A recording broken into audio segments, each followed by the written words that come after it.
justamente voy a leer en el Evangelio según San Lucas, el capítulo 15, los primeros versículos. Dice así: se acercaban a Jesús todos los publicanos y pecadores para oírle, y los fariseos y los escribas murmuraban diciendo: este a los pecadores recibe y con ellos come. Entonces él les refirió esta parábola diciendo: ¿qué hombre de vosotros, teniendo 100 ovejas, si pierde una de ellas, no deja las 99 en el desierto y va tras la que se perdió hasta encontrarla? Y cuando la encuentra la pone sobre sus hombros gozoso, y al llegar a casa reúne a sus amigos y vecinos diciéndole: gozaos conmigo porque he encontrado mi oveja que se había perdido. Os digo que así habrá más gozo en el cielo por un pecador que se arrepiente que por 99 justos que no necesitan arrepentimiento. Hasta aquí nada más en la lectura de esta parábola, que es muy ilustrativa. Cuando Jesús cuenta esta parábola, el público que tiene está dividido. Hay una grieta social ahí en la sala donde él está hablando. Por un lado están los religiosos. Los religiosos lo constituían un grupo de fariseos, que son los fundamentalistas religiosos de la época, los que cumplían los ritos a rajatabla, y al lado de ellos estaban los escribas, que eran los que interpretaban la ley. Lo que quiere decir que esto era el establishment, el gobierno religioso que se había puesto en un costado. Del otro lado estaban los publicanos y pecadores. Los publicanos y pecadores eran gente de mala fama, entre ellos había prostitutas, usureros, desocupados, despreocupados totalmente de los ritos, y lógicamente que esto formaba dos grupos y se notaba la grieta. Y de un lado, del lado de los religiosos, surgió la voz de acusación: este a los pecadores recibe y con ellos come. Hay algo despectivo en la frase: este a los pecadores recibe y con ellos come. Es decir, es como si dijera: este hombre no tiene criterio, lo están, diríamos nosotros en nuestro lenguaje porteño, lo están ninguneando a Jesús. Y le dice: este a los pecadores recibe, les da la bienvenida, y con ellos come. Esta palabra tiene mucha importancia en la época, porque el hecho de comer hablaba de la comunión más íntima y más sincera entre dos personas. Y entonces ellos veían que Jesús se acercaba a esta gente, que en general los religiosos y los escribas y los fariseos los despreciaban. Ahora Jesús entonces comienza con esta parábola que nosotros leímos. En esta parábola va a revelar el corazón de Dios. Dice: un pastor pierde una oveja entre 100. Lo que quiere decir que el valor de esta oveja es relativo. 1 en 100. Diríamos 1 céntimo de su capital. El riesgo es mucho el que va a correr si sale para buscar a la oveja que se perdió. ¿Por qué? Porque casi siempre se contaban las ovejas en el momento de salir y al caer la tarde en el momento de regresar. Lo que quiere decir que si dejó a las 99 es porque estaba cayendo el día. Se da cuenta que una oveja se perdió. Ahora, para Dios, cada ser humano es un poco como estas ovejas. Cuando uno no tiene paz, cuando uno está desesperanzado, cuando tenemos miedo al futuro o miedo a la muerte, somos como ovejas perdidas. Es decir, estamos viviendo la angustia de la soledad y de los peligros que nos rodean. ¿Qué hace Jesús frente a esta oveja? ¿Qué hace el pastor frente a esta oveja? ¿Qué hace Jesús frente a nosotros? El pastor sale a buscarla. ¿A quién va a buscar? A quien no tiene paz, a quien está desesperanzado, a quien tiene miedo al futuro y tiene miedo a la muerte, porque ha perdido el rumbo, porque se ha perdido en la vida.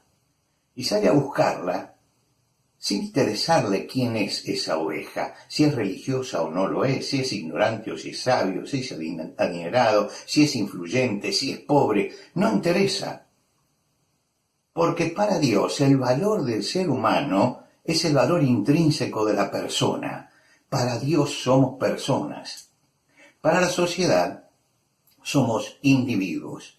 Esta es una palabra que comenzó a utilizarse en el siglo XVII. Individuos, que no se puede dividir. Es decir, una unidad que no se puede dividir.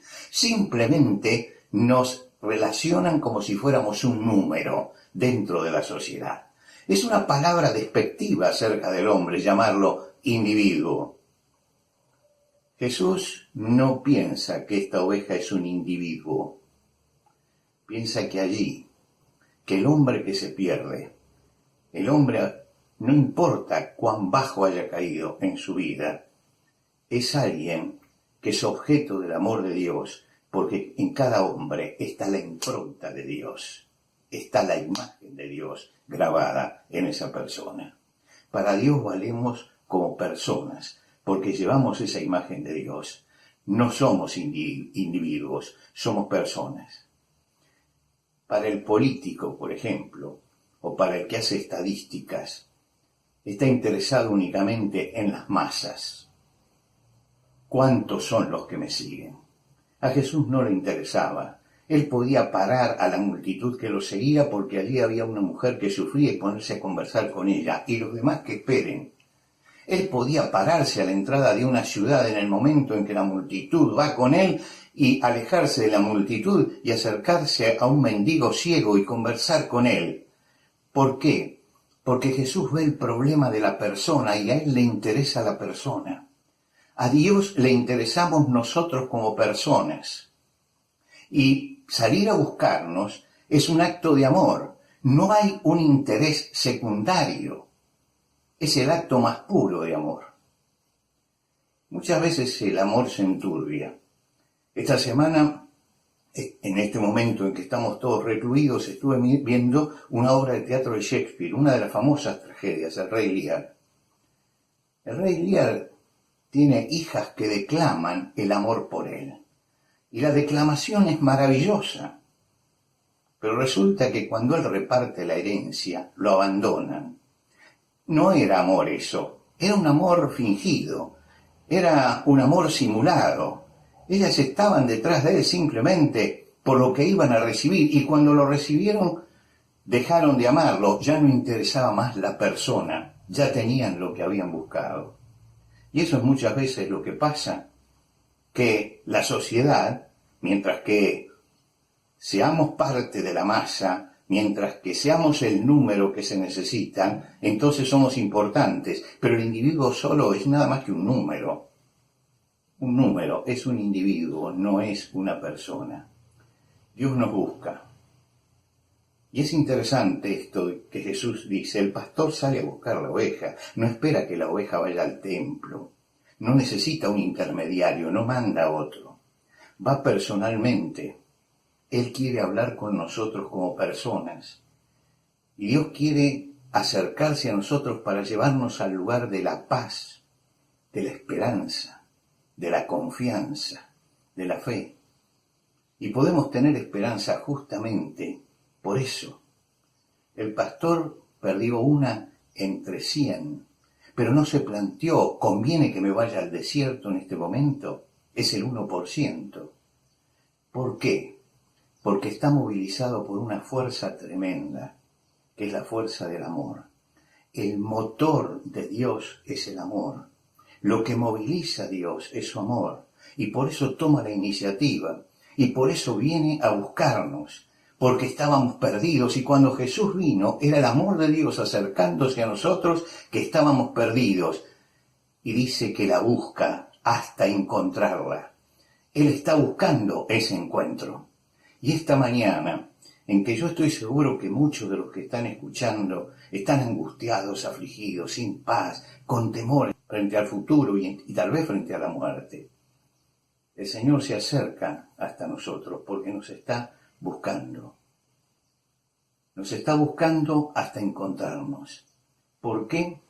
Jesús mismo lo explicó. Porque de tal manera amó Dios al mundo que nos dio a su Hijo único, para que todo el que en él cree no se pierda, sino que tenga vida eterna. Dios nos dio a su Hijo para que no nos perdamos, Dios encomendó a su Hijo que nos buscara y nos encontrara. Estamos en plena pandemia, en un momento difícil porque no sabemos cuál es el puerto de llegada. Y entonces aparecen los problemas internos, las inquietudes, la ansiedad, la angustia. Ya no aguantamos más, ya sentimos que esto tiene que cambiar, pero no vemos horizonte. Yo recordaba un cuadro de Teodoro Géricault. Él pintó una balsa. La balsa se llamaba Medusa, la balsa del Medusa. ¿Qué había pasado? Había naufragado un barco que llevaba gente a Senegal. Y en ese naufragio tremendo, la tripulación, el capitán, se salvaron solos y dejaron que la gente se arreglara. Había más de 140 personas allí en el barco y sobrevivieron únicamente en una balsa 27. Pero a puerto llegaron solamente 15 que pudieron sobrevivir.